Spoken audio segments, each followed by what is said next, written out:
ఒకప్పుడు 1000, 1500, 1800 రూపాయల జీతాలతో ప్రారంభమయ్యేటువంటి జీవితాలు తాము రిటైర్ అయ్యే టైంకి 20,000 వస్తే గ్రేట్ అనేటువంటి స్టేజ్ ఉండేది.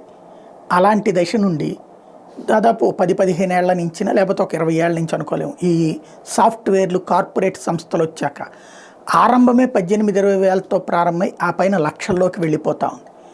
అయితే ఈ లక్షలు సంపాదిస్తున్నారు వాళ్ళు అన్నది చూపెట్టి ఇక్కడ నారాయణ చైతన్యాలు భారీ ఎత్తున మిగతా వాళ్ళందరి మీదన అయితే బీటెక్ లేకపోతే ఎంబీబీఎస్, అయితే ఇంజనీరింగ్ లేకపోతే మెడికల్ అన్నటువంటి రూట్కి తీసుకెళ్ళిపోయింది.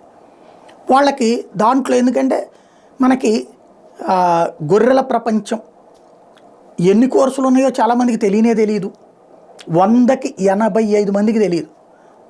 దాంతో కార్పొరేట్ విద్యా వ్యవస్థ ఏం చెప్తే అటు బీటెక్లో ఏం కోర్సులు ఉన్నాయో తెలుస్తుంది.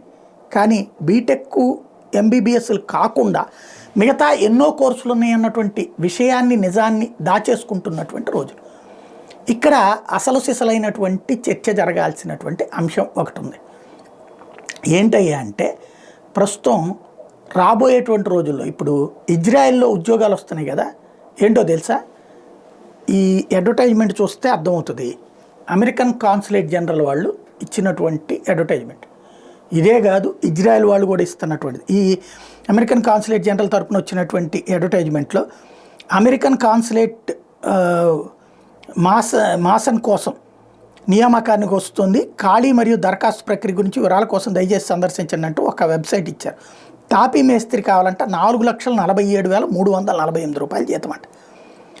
గ్రేడ్ FSN 04 చివరి తేదీ 25 ఫిబ్రవరి 2024 అప్లికేషన్స్కి 4,47,348 రూపాయలు జీతం. ఇది అంటే ఇజ్రాయెల్ వాళ్ళు మొన్న ఎంతకు తీసుకున్నారు? 1,50,000 రూపాయల జీతానికి భవన నిర్మాణ కార్మికులు తీసుకుంటే ఇప్పుడు 4,47,000.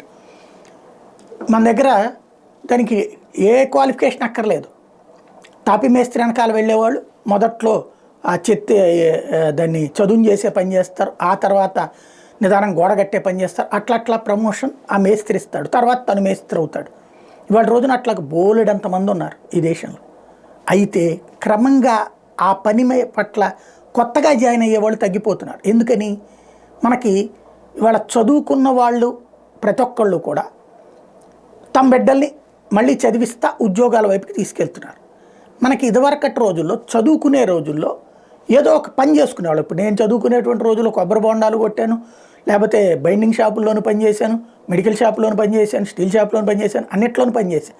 బట్టల కొట్లు, రోడ్డు మీద బొమ్మలు కూడా పెట్టుకున్నామే. అది చీఫ్గా ఏం ఫీల్ కాల. మనకి చదువుకి కావాల్సినటువంటి కొంత ఆర్థిక వెసులుబాటు కోసం అట్లాంటి పనులు చేసుకున్నాం. ఇవాళ అట్లా చెయ్యడం అనేటువంటిది ఒకప్పటి రోజుల్లో దాన్ని కాస్త గౌరవనీయంగా చూసేటటువంటి వాళ్ళు, దాన్ని డిగ్నిటీ ఆఫ్ లేబర్ అనేవాళ్ళు. ఇప్పుడు డిగ్నిటీ ఆఫ్ లేబర్ అంటే విదేశాల్లో వెళ్ళి చదువుకుంటుంటే అక్కడ పాయికానాలు కడిగినా తప్పు లేదు, తప్పేం లేదు, అక్కడైనా ఇక్కడైనా కడిగితే. కానీ అక్కడ కడిగితే తప్పు లేదు, ఇక్కడ కడిగితే తప్పు. అక్కడ కొట్లో గుమస్తాగా పనిచేస్తే తప్పు లేదు, ఇక్కడ చేస్తే తప్పు. అక్కడ షాపింగ్ మాల్లో సేల్స్ బాయ్గా పనిచేసినా తప్పు లేదు, ఇక్కడ చేస్తే తప్పు అనేటువంటి నేచర్ వచ్చేసింది. ఈ దశలో ఇప్పుడు గుర్తుపెట్టుకోవాల్సినటువంటి అంశం ఏంటంటే అంటే ఇప్పుడు చూడండి, డిగ్రీ బీటెక్ పూర్తయినటువంటి వాళ్ళల్లో ఒక 5% మందికి 1,00,000-2 లక్షల జీతాలు వస్తున్నాయి. అదే వీళ్ళకి ఇక్కడ ఏం చదవకుండానే ఈ పనిలో వచ్చిన నైపుణ్యం వల్ల ఇవాళ వీళ్ళకి లక్షల జీతాలు విదేశాలు.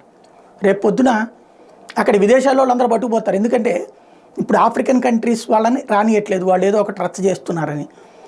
రెండో పక్కన వచ్చేటప్పటికి ఏ బ్యాచ్ అయితే అక్కడికి వెళ్ళి సెటిల్ అయ్యి ఉంటారో వీళ్ళందరూ వాళ్ళందరూ చదువుకున్న వాళ్ళు. చదువులేనటువంటి వాళ్ళకి విదేశాల అవకాశం లేదనేటువంటి ఒక ఫీలింగ్ ఉంది. ఇక రాబోయే రోజుల్లో ఇప్పుడు ఇజ్రాయెల్ వారు పుణ్యమా అని చెప్పేసి, లేకపోతే రష్యా వారు పుణ్యం అనేసి విదేశాల్లో బోల్డ్ ఆపర్చునిటీస్ ఇక్కడి నుంచి భవన నిర్మాణ కార్మికులకు రాబోతుంది.